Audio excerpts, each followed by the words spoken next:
குமுதம் ஆஃபீஸில் போய் நின்றுட்டுருக்கேன். அந்த வாட்ச்மேன் உள்ளே விடலை என்ன. அப்போ பால்யோன்னு ஒருத்தர் இருப்பார், நிருபர்.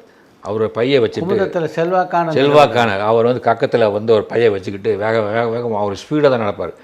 வந்தார். யார் நீங்கள்? நான் என் பேர் ராஜேஷ்குமார் சார், நான் வந்து ரைட்டரு, கதையெல்லாம் எழுத அனுப்பிச்சிருக்கேன். உள்ளே ஆசிரியரை பார்க்கணும், உள்ளே விடமாட்டேங்கிறாங்கண்ணா.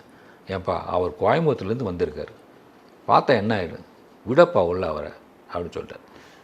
அவருக்குள்ளே கூப்பிட்டு போனார். போய் உள்ளே போங்க, 3 பேர் இருப்பாங்க.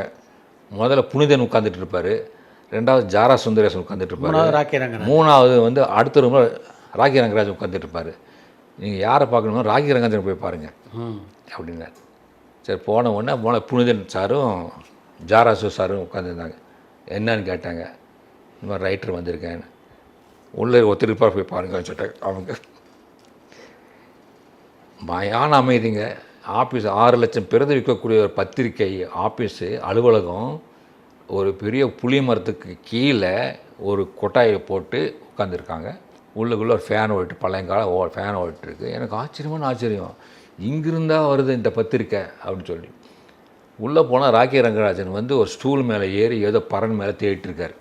ஒரு ஆசிரியர் ரூம் மாதிரியே இல்லை. போன உடனே திரும்பி பார்த்தார். யார் நீங்கள், என்ன வேணும் அப்படின்னு கேட்டார். சார், என் பேர் ராஜேஷ்குமார் சார், நான் வந்து ஒரு ரைட்டரு. ஓ, புது ரைட்டரா, என்ன வேணும் அப்படின்னு கேட்டார். சார், இது மாதிரி கதையெல்லாம் எழுதி அனுப்பிச்சிருக்கேன் சார், ஒரு கதை கூட வரேன், நல்லா இருந்தால் வரும், போவோம் அப்படின்ட்டார். நான் என்னடா இப்படி பேசுகிறேன், உட்கார கூட சொல்ல மாட்டேங்கிறார், ஒரு மரியாதையே இல்லையா இங்கே அப்படின்னு சொல்லிட்டு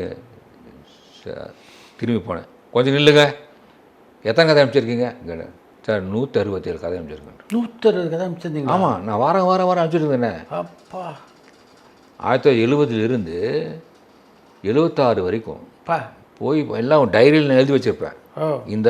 இன்னைக்கு வந்து கதை எழுதி அனுப்பிச்சிருக்கோம், போட்டிருக்கோம்னு சொல்லி. ஆனால் வந்து அங்கேருந்து பதிலே வராது, எல்லாம் கிணத்துல போட்டு கல்லாக தான் இருக்கும்.